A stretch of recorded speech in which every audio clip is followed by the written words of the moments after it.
Members, welcome back to own channel stock market funda में। अब देखो, मार्केट आज डेफिनेटली वॉलेटाइल हुआ था।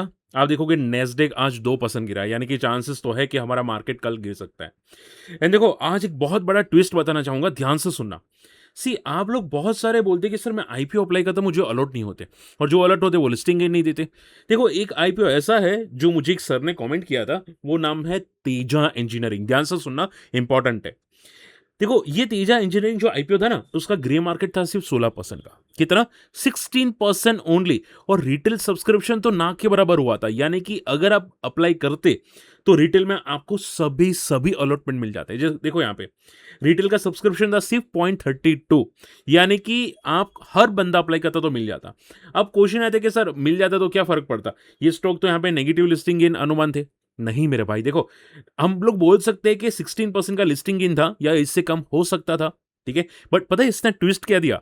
इसने ट्विस्ट ये दिया, ये बंदे ने 90% के लिस्टिंग इन दिए। सोचो, 90%, ठीक है। तो अब देखो, बहुत से लोग क्वेश्चन करते हैं कि सर पता कैसे चलता है कि ये 90% का लिस्टिंग इन दे सकता है। देखो, मैं अगर वन शॉट आंसर करूं ना, तो एक ही तरीके से पता कर सकते हैं कि अगर ग्रे मार्केट अच्छा नहीं है बट लिस्टिंग इन एसएमए में के अच्छे हो सकते हैं, तो एक ही रीत हो सकती है, और वो रीत है एंकर बुक। क्या? एंकर बुक, यानी कि बड़े प्लेयर्स कितने आए हैं, कौन सा म्यूचुअल फंड, कौन सा एफआई आया है, वो भी आईपीओ से पहले। और वो एंकर बुक का डेटा पता है कब आता है? जब आईपीओ ओपन होता है ना, उसके जस्ट एक दिन पहले, ठीक है। यानी कि मान लो कि आईपीओ ओपन हो रहा है, मान लो आज 7 तारीख है, तो 7 से लेकर 9 तारीख को ओपन होता है, तो 6 तारीख को उसका एंकर बुक का डेटा आ जाता है, ठीक है। हालांकि मैंने इसका एंकर बुक का डेटा देखा, मुझे कोई मिला नहीं प्रॉपर्ली, बट मुझे लग रहा है कि कोई तगड़ा एंकर बुक एंटर हुआ होगा, जो हमको शायद नहीं पता, जो मार्केट में डिस्प्ले नहीं हुआ, जिसकी वजह से तगड़ी लिस्टिंग हुई है। अब देखो, कंपनी में इतना दम नहीं है कि हम लोग ये बोल सके कि भाई आगे भी अच्छा मोमेंटम कर सकता है, ठीक है। तो मैं वीडियो के स्टार्टिंग में इसकी वजह से कवर कर रहा था कि भाई ऐसे भी एसएमईज आईपीओ है जो अच्छे लिस्टिंग दे सकते। बट अगर आप पूछे सर ऐसे सभी अप्लाई करने चाहिए, मैं ना बोलूंगा। देखो, ऐसा ट्रैप होने के सिंपल चांसेस है। तो अगर आप अप्लाई करो, मान लो ग्रे मार्केट कम है, तो एटलीस्ट गूगल सर्च कर लेना एंकर बुक में, अगर वहां पे कोई बड़ा प्लेयर दिखाई देता है तो शायद एक रिस्क हो सकती है, तो एक रिस्क ले सकते हैं इन शॉर्ट में। बात समझ में आ रही है? चलिए, आई होप ये बात क्लियर हो चुकी है। शॉर्ट एंड सिंपल में केयरफुल लेना, ओके। एंड मेरे जैसा कोई मार्केट में आपको नहीं समझाएगा, ठीक है। चलिए बात करते हैं अगले पॉइंट की। अब देखो, नेस्डेक 2% गिरा है। रीजन क्या है, सुनो ध्यान से। नेस्डेक गिरने का सबसे बड़ा रीजन है डीपसीक। चाइना जो है वो एआई चिप्स बना रहा है। अब यूएस मार्केट में एआई चिप्स मैन्युफैक्चर है ही, आप सभी लोग जानते हैं, ठीक है। एनवीडिया या बहुत सारे लोग हैं जो जीपीयू बनाते हैं। तो चाइना वो खुद का बना रहा है, इसकी वजह से माना जा सकता है बहुत टफ कंपटीशन आ सकता है, और इसकी वजह से नेस्डेक तगड़ा गिर रहा है। अब देखो, कोई भी रीजन हो नेस्डेक का गिरने का, बट आप ये समझ के चलो कि प्रॉब्लम वहां पे स्टार्ट हो चुकी है। तो जो लोग म्यूचुअल फंड में ट्राई करें ना, नेस्डेक के अंदर, ठीक है, यूएस मार्केट के अंदर, अब लमसम मत करना, ठीक है। ये बहुत ज्यादा वर्टिकल जा चुका है। मॉर्गन स्टैनली ने भी वार्निंग दी है, और मंथली चार्ट पे आप देखोगे 70 to 80 आरएसआई है, ठीक है। यहां पे देखो, सी, ये 70 to 80 आरएसआई है। तो अगर आप म्यूचुअल फंड करते हैं या लमसम करते हैं, स्पेशली यूएस मार्केट के अंदर, तो जब तक ये नीचे ना है ना, 60 के नीचे, तब तक मत करना, ठीक है। अगर किया है अभी तो कॉशियस रहना, केयरफुल रहना, ओके। चलिए, निफ्टी की बात कर लेते हैं। सर निफ्टी में कल क्या दिखाई दे सकते हैं? देखो, निफ्टी में थोड़ा नेगेटिव पैटर्न है, ध्यान से सुनना। 2 आवर्स के चार्ट क्लियर बता रहा है कि इसने 2 आवर्स का चार्ट के अंदर 60 आरएसए को ब्रेक कर दिया है, ठीक है। अगर इसको नीचे आना है 40 आरएसए तक, तो अगर आता है तो 24,200 को ये टेस्ट कर सकता है, यानी कि ब्रेकआउट रीटेस्ट कर सकता है, गैप फिलअप करने आ सकता है। जो चांसेस तो है कि बता रहा है कि गैप फिलअप करने आ सकता है, ठीक है। अब हम लोग पता कैसे करेंगे सर, ट्रेड कैसे करना है, ठीक है, ध्यान से सुनना।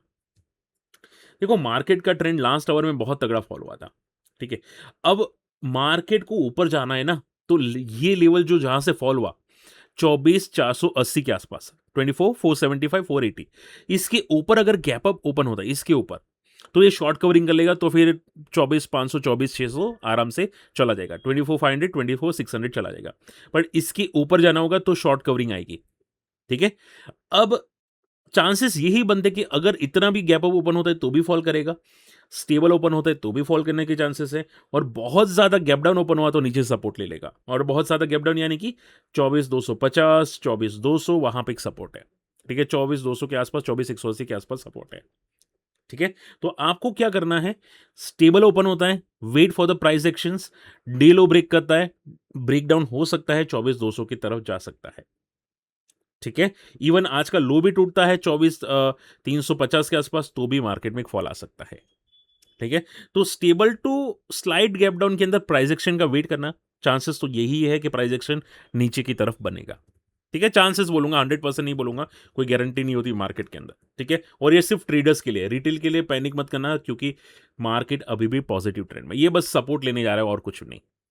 चलिए, आई होप देखो मेरे वीडियोस आपको सिखा रहे हैं, कुछ समझा रहे हैं, क्योंकि जो मैं आपको आईपीओस में बताता हूँ, वो मार्केट में कोई नहीं बताता। ठीक है? बहुत सारी चीज़ें सिखाता हूँ।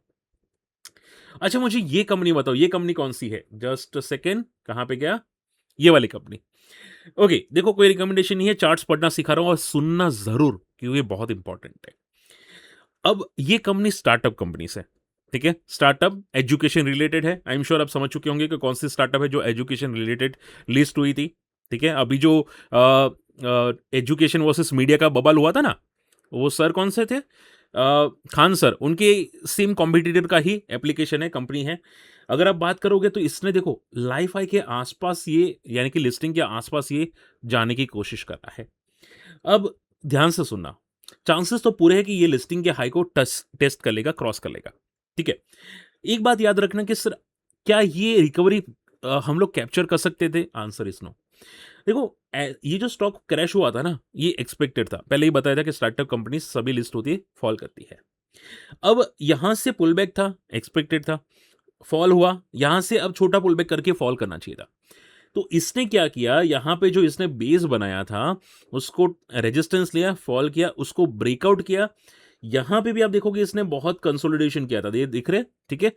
उसको भी रीटेस्ट किया और ये ब्रेकआउट किया, ठीक है? अगर इसको नीचे जाना होता ना, तो ये पागल नहीं है कि ऐसा पैटर्न बना के जा रहा है, ये नहीं पागल है, ठीक है? और वॉल्यूम्स आप देखो, वॉल्यूम्स बहुत ड्राई है। देखो यहाँ पे दिख रहा है, यहाँ पे विक्स बन रही है, विक्स यानी कि इन्वर्टेड हैमर, छोटे-छोटे वॉल्यूम्स आ रहे हैं, छोटे-छोटे वॉल्यूम्स आ रहे हैं, यहाँ पे बहुत छोटे-छोटे मोमेंटम आ रही है। तो ये बता रहे कि यहाँ पे कोई म्यूचुअल फंड एंटर हुआ है। अगर एफआई होता तो उसके वो आराम से आपको बता देता, छाती ठोक के बोलता कि भाई मैं एंटर हुआ हूँ। एफआई तो बहुत तोड़-फोड़ होते हैं। म्यूचुअल फंड एंटर होते हैं तो वो थोड़े-थोड़े करके अमाउंट में एंटर होते हैं, जो पता नहीं चलता किसी को। ओके, तो clear cut mutual fund enter हुआ है, चांसेस तो ये है कि इसको टेस्ट कर सकता है और हो सकता है कि शायद इसको ब्रेकआउट भी करे। बट देखो म्यूचुअल फंड एंटर करते हैं ना, तो बिग बुल पैटर्न प्रॉपर नहीं बनती। बिग बुल यानी कि हायर हाई पैटर्न, बड़े प्लेस की एंट्री प्रॉपर नहीं बनती। तो थोड़ा वॉलेटाइल हो सकता है, बट ये लाइफ हाई के आसपास वापस जा सकता है और हो सकता है इसको क्रॉस भी कर ले। ठीक है? तो यहाँ पे भले मान लो कोई कोई राइट कैंडल कल बन भी जाए because of the market condition, कुछ भी हो, ठीक है? बट ये जो ट्रेंड बन रहा है बहुत सॉलिड है। तो जब तक ये डेली चार्ट है, डेली चार्ट के यहाँ से नीचे नहीं जाता ना, तब तक पॉजिटिव है। आई बात समझ में? तो मुझे बताना कौन सी कंपनी है? आई एम श्योर बहुत सारे लोग समझ चुके होंगे। ओके, एफआई आज भी खरीदारी कर रहे हैं 450 करोड़ की, which is very, very positive. ठीक है? एफआई थोड़े बहुत आ रहे हैं। अच्छा सुनो, ट्रंप ने स्टेटमेंट दिया पता है? आपने लोगों ने देखा? ट्रंप बोल रहे कि भाई आई लाइक मेलोनी, उनको मेलोनी पसंद है। पता नहीं मोदी जी का क्या होगा? क्योंकि ट्रंप मेलोनी शायद ले जाए। अच्छा, अच्छा जोक्स अपार्ट, बट देखो ट्रंप है ना, ये जोक्स बोलते रहता है। अभी ईरान के साथ मैंने अभी न्यूज़ सुनी है कि 2 मिसाइल्स जो स्ट्रेट ऑफ हॉर्मुज़ से शिप आ रहे थे, उस पे ला दी गई है, ठीक है? तो आप अगर नैस्डैक में या डाउ जोन्स में फॉल दिख रहे हैं, मे बी एक रीज़न हो सकता है। बट देखो ये छोटा-मोटा रीज़न है, तो हम लोग ज़्यादा घबराएँगे नहीं। ठीक है? इवन इवन जो बिटकॉइन है, बिटकॉइन भी यहाँ से मुझे कम से कम 300 पॉइंट का फॉल दिखाई देता है। यहाँ से कम बिटकॉइन 62,600 के आसपास या 700 के आसपास या 500 के आसपास आ सकता है। एक छोटा-सा फॉल आ सकता है बिटकॉइन के अंदर भी। ठीक है? सो बी केयरफुल, छोटी प्रॉफिट बुकिंग है, घबराने की ज़रूरत नहीं है। ये पहले से हम लोग बता रहे हैं। देखो कोचिन शिपयार्ड का ओएफएस आ चुका है। बहुत सारे लोग बोले कि सर क्या ओएफएस अच्छा है? क्या फ़ोकस करना चाहिए? मैं आंसर ना बोलूँगा। देखो हमेशा याद रखो कि ओएफएस गवर्नमेंट लाती है और अभी गवर्नमेंट को फंडिंग की ज़रूरत है। ठीक है? पेट्रोल के प्राइसेज़ जो ब्लॉक किए थे ना, तो वो गवर्नमेंट का खर्चा चल रहा था उसपे। तो ओएफएस आ चुका है, ओवर सब्सक्राइब हुआ है, बट केयरफुल लेना है क्योंकि डिफेंस नहीं चल रहे हैं। देखो मैं चार्ट बताना चाहूँगा, फ़ोकस करना चार्ट में। ये है कोचिन शिपयार्ड का चार्ट। देखो, क्या दिखाई दे रहा है चार्ट पे? क्या दिख रहा है चार्ट पे? कोई बताएगा? ठीक है, मुझे कमेंट करना क्या दिख रहा है। ये चार्ट ये बता रहा है कि प्योर साइडवेज जोन में है ये बंदा, प्योर साइडवेज जोन में है। ठीक है, यहाँ पे ना वॉल्यूम्स आ रहे हैं, ना कुछ आ रहा है, ये प्योर साइडवेज जोन में है। ठीक है। अब जब तक ये 1200 के ऊपर है तब तक पॉजिटिव, अगर मान लो ये 1200 टूटा ना, तो ये जितनी हाइट होगी ना, ये उतना क्रैश होगा, याद रखना। ठीक है, क्योंकि ये सपोर्ट के आसपास टाइम पास कर रहा है। ठीक है, सो बहुत केयरफुल रहना। कोचिन शिपयार्ड में ओएफएस इज नेगेटिव क्योंकि लिक्विडिटी बढ़ जाती है, पब्लिक कम होती है, तो स्टॉक और क्रैश होता है।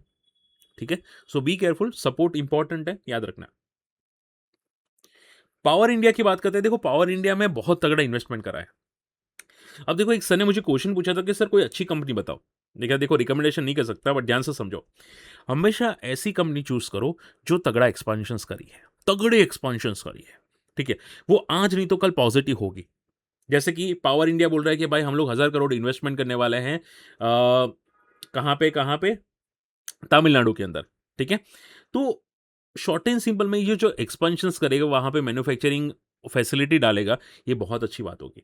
और अभी रिसेंटली जो चाइना से ऑर्डर मिला था, चाइना बीच में आ रहा था ना वो, कि ऑर्डर मिल सकते हैं, ऑर्डर मिल सकता है। तो मान लो कि अगर तमिलनाडु के साथ कॉन्ट्रैक्ट किया है, ठीक है, गवर्नमेंट के साथ, तो वहाँ पे हो सकता है उनकी गवर्नमेंट उनको ही ऑर्डर दे। ठीक है, ये सब साठगांठ होती है। गवर्नमेंट्स बड़ी कंपनी को साठगांठ करती है ताकि इंडियन कंपनीज को प्रोजेक्ट मिले, इंडियन कंपनीज अच्छी मोमेंटम करे, वगैरह वगैरह। बहुत सारी चीज़ें होती है अंदर अंदर जॉब्स के लिए वगैरह। बट एनीवे, इन शॉर्ट में न्यूज़ पॉजिटिव है और हमेशा ऐसी कंपनीज को रडार पे रखना चाहिए। अब चार्ट क्या बता रहा है? चार्ट ये बता रहा है कि ऑलरेडी बहुत ज़्यादा भाग चुका है, बहुत ज़्यादा स्ट्रेच हो चुका है। न्यूज़ अच्छी है, बट इसका बहुत अच्छा सपोर्ट है 25,000 पे। कितना? 25,000, 25 से लेके 22,000 के आसपास। तो अभी बहुत कॉशियस रहना पड़ेगा क्योंकि वर्टिकल मोमेंटम है। भले न्यूज़ पॉजिटिव है, छोटे-मोटे पुलबैक आ जाए, बट जब तक 37,000 ब्रेक ना करे तब तक पॉजिटिव नहीं है। और सपोर्ट बहुत अच्छा है 22,000 के आसपास का। ठीक है, 22 से 25 के बीच में। सो हमेशा ये सभी चीज़ें सीखो। ठीक है, कि सर न्यूज़ आए तो क्या फ़र्क पड़ेगा, चार्ट पे मोमेंटम कितनी आएगी, ये सब मैं आपको सिखाता हूँ। चलिए, ओके, लास्ट 2 चीज़ें हैं, 2-3 चीज़ें मैं फटाफट डिस्कस कर लेता हूँ। टाटा पावर, ये भी एक्सपेंशन कर रहा है। कंपनी क्लियर बोल रही है कि भाई हम लोग 10,000 करोड़ का प्रॉफिट करने वाले हैं आगे जाके। ठीक है, और कंपनी कैपेक्स कर रही है 25,000 करोड़ का, यानी कि आने वाले 5 साल 4 साल के अंदर ये और नया इन्वेस्टमेंट करेगी। ठीक है, अब देखो टाटा पावर का कितना प्रॉफिट है ईयरली। देखो, हम लोग यहाँ पे देखते हैं टाटा पावर का प्रॉफिट बिफोर टैक्सेस है, और आप यहाँ पे देखोगे 5,000 करोड़ है। ठीक है, अब वो क्या बोल रही है कि हम लोग 10,000 करोड़ तक हम लोग ये प्रॉफिट लेके जाएंगे, यानी कि यहाँ से सीधा डबल प्रॉफिट लेके जाएंगे। ठीक है, अब सीधा प्रॉफिट, ये इन लोगों ने डबल प्रॉफिट कितने साल में किया? 3 साल में अप्रोक्सीमेटली किया, यानी कि आने वाले 2-3 साल के अंदर ये और डबल प्रॉफिट करने वाला है। अब आप सोचो कि अगर प्रॉफिट डबल होगा, स्टॉक को क्या होगा? ठीक है, क्या मुझे कहने की जरूरत है ज़रूरत मुझे कहने की कुछ भी? तो हमेशा याद रखो कि कंपनीज़ के एक्सपेंशंस को देखो। इसने 2023 में 180 का स्टॉक था, फिर 450 चला गया। हाँ, उसके बाद साइडवेज हुआ, बट ये सभी चीज़ें आपको याद रखनी पड़ती है। ठीक है? और वैसे भी ये स्लो मूवर स्टॉक है। चलता है, फॉल करता है, चलता है, फॉल करता है, चलता है, फॉल करता है। ये ऐसे ही चलता रहता है। ठीक है? तो लॉजिक्स याद रखना, सिचुएशन समझना, चीज़ें पॉजिटिव है। ओके, इंडिया ईवीएम बनाने वाला है स्पेशली इंडोनेशिया के लिए। यानी कि इंडिया को लगता है कि ईवीएम बहुत अच्छा बना है, वो चोरी नहीं होती, और वो इंडोनेशिया को बेचेगा। अब आपको पता है कि ईवीएम कौन बनाता है? Anyone guess? ये बनाता है बीईएल। ठीक है, और सीरियसली बोलूंगा, ये न्यूज़ बहुत पॉजिटिव है, बहुत फाड़ू पॉजिटिव है। ठीक है, हालांकि कॉन्ट्रैक्ट मिला नहीं है, बट चांसेस है, क्योंकि इंडिया जो आई थिंक गवर्नमेंट है, यानी कि हमारे जो मोदी जी है, वो शायद ये इंडोनेशिया के साथ करार कर रहे हैं। तो ये जो ईवीएम की बातें हैं या ब्रह्मोस मिसाइल है, वो भी यहाँ पे इंडोनेशिया के साथ यहाँ पे वो लोग करार करने वाले हैं। ठीक है, तो ये बीडीएल के लिए भी पॉजिटिव होगा और बीईएल के लिए भी पॉजिटिव होगा। बात समझ में आ रही है? सो ईवीएम हमारा इंडिया में इतना स्ट्रांगली पॉपुलर हुआ है, तो ये दोनों कंपनी के लिए पॉजिटिव है। बट देखो, अब ऐसा मत सोचो कि सर दोनों कंपनी कल पॉजिटिव रहेगी। ठीक है, ट्रेड दोनों में मिल सकते हैं जो लोग इंट्राडे करते हैं। ठीक है, बट ट्रेंड हमेशा याद रखना होगा, पैटर्न देखनी होगी 5 मिनट के चार्ट के अंदर, डी हाई डी लो की पैटर्न, ब्रेकडाउन या ब्रेकआउट, उसमें वो भी 9:30 के बाद, कितने, 9:30 के बाद। हालांकि पोजिशनल अगर हम लोग समझे तो याद ये रखिएगा कि पोजिशनल के अंदर ये स्टॉक बहुत ही मल्टी बिग बुल पैटर्न बना रहा है। ठीक है, अब सपोर्ट है 360 का, यहाँ पे सपोर्ट लेने आता है, वापस चलता है, सपोर्ट लेने आता है, वापस चलता है। ठीक है? तो 360 का सपोर्ट है, बस इतना ये याद रखो, ये टूटना नहीं चाहिए। अगर ये टूटता है तो फिर 320 280 आएगा। ठीक है? न्यूज़ डेफिनिटली बहुत स्ट्रांग है और अगर ऑर्डर मिलता है तो ये बहुत बड़ा ऑर्डर होगा। ठीक है? बीडीएल में थोड़ा कॉशियस रहेगा, बीडीएल बहुत ज़्यादा चल नहीं रहा है। ठीक है? इसमें कुछ भी कर ले, ये कोई मोमेंटम नहीं कर रहा बीडीएल। बहुत ट्राई कर लेता है। ये देखो यहाँ पे, बीडीएल पूरा का पूरा साइडवेज है पिछले 2 साल से। ठीक है? तो कोई ज़्यादा मोमेंटम है नहीं। सो आई डोंट थिंक कि कुछ फोकस करना चाहिए। वैसे भी डिफेंस थोड़े-थोड़े स्ट्रक हो रहे हैं अभी। चलिए फटाफट आप लोगों की क्वेरीज़ ले लें। ओके, चार्ट्स हम लोग देख चुके हैं, तेजा इंजीनियरिंग देख चुके हैं, 2 क्वेरीज़ है मैनकाइंड और चंबल। सबसे पहली क्वेरी ले लेते हैं मैनकाइंड की। सर मैनकाइंड में बुल स्प्रेड और मैनकाइंड फार्मा। देखो पहले बात समझो, मैं ये बोल नहीं सकता कि आप ले कि नहीं ले बुल स्प्रेड, वो आप पे डिपेंड करता है। ठीक है? बट एक चीज़ मैं बताना चाहूँगा, वो ध्यान से सुनिएगा। देखो बुल स्प्रेड तभी बनाना चाहिए जब आपको लगता है कि चार्ट पैटर्न स्ट्रांग है। मज़ाक नहीं कर रहा हूँ, सच्ची बोल रहा हूँ, ध्यान से सुनो। और आपको मंथली चार्ट भी देखना चाहिए डेली चार्ट के साथ-साथ। मैनकाइंड का मंथली चार्ट क्या बता रहा है कि यहाँ पे एक रेजिस्टेंस है 2600 के आसपास, ठीक है? और अब मान लो आप बुल स्प्रेड बनाएँ, तो आपको क्या लगता है कि 2600 को ये महीने के अंदर ब्रेकआउट कर लेगा? क्या लगता है आप लोगों को? ठीक है? तो हमेशा पैटर्न्स को समझो, मंथली मोमेंटम कैसी आती है, वो फ़ोकस करो। ठीक है? आपको वो लगता है बुल स्प्रेड, तो बुल स्प्रेड तभी करना चाहिए जब वो 2600-2700 का लेवल ब्रेक करे और हायर हाई पैटर्न बना रहा है, ऐसी-ऐसी। ठीक है? ये स्टॉक ज़रा सा चला, आपको लगा कि बुल स्प्रेड चलना चाहिए। ये स्टॉक ऑलरेडी एक रेजिस्टेंस के नज़दीक है मेरे भाई। ऑलरेडी यहाँ पे एक रेजिस्टेंस है 2600 से आसपास। ठीक है? सो हमेशा केयरफुल रहो। बाकी करना नहीं करना वो आप पे डिपेंड करता है सर। ठीक है? और जैसे कि मैंने आपको दोनों की क्वेरी का आंसर मैंने कर दिया है। एम्फेसिस सर मोमेंटम अच्छी है, बट याद रखिएगा कि अभी आईटी कंपनीज गिरी है यूएस मार्केट के अंदर 2%। सो एक झटका वहां पे भी आ सकता है हमारे इंडियन मार्केट में, छोटा मोटा झटका। चंबल फर्टिलाइजर के बारे में सर बताइए। देखो चंबल फर्टिलाइजर अगर बात करें ना, तो ये साइडवेज है मंथली चार्ट पे, पूरा का पूरा साइडवेज है और छोटी मोटी पुल बैक आते रहते हैं, मोमेंटम आते रहते हैं छोटे मोटे। आप ये समझो जब तक ये लेवल ना टूटे ना, देखो यहाँ पे ये वाला, ये ये बहुत स्ट्रांग लेवल है, तब तक कोई मोमेंटम नहीं आएगी। ठीक है? और लेवल कहाँ पे है? अप्रोक्सीमेटली 570 580 का। ठीक है? तब तक ये मंथली चार्ट में पूरा का पूरा साइडवेज जोन में है। बस आप भगवान से प्रे करो कि 400 का लेवल ना तोड़े, क्योंकि ये बहुत तगड़ा सपोर्ट है। अगर ये तोड़ता है ना तो सीधा 300 और 200 के आसपास आएगा। बात समझ में आ रही है? सो बी केयरफुल, बी कॉशियस। और देखो आपको अगर स्टॉक समझ में नहीं आते तो म्यूचुअल फंड देख लो, ईटीएफ देख लो, वो सबसे बेस्ट होता है। बट उसके अलावा कुछ देखोगे तो पैनिक आ सकता है। और आप देखोगे क्रूड ऑयल में भी जंप है, तो जैसे कि मैंने बोला कि स्ट्रेट ऑफ हॉर्मस में 2 शिप पे कुछ हमले हुए हैं, वो शायद एक नेगेटिव झटका हो सकता है। तो हो सकता है कि मार्केट में एक आध प्रॉफिट बुकिंग आ जाए। और वैसे भी 2 आवर्स का जो चार्ट है निफ्टी का, ठीक है, वो थोड़ा ब्रेकडाउन बता रहा है।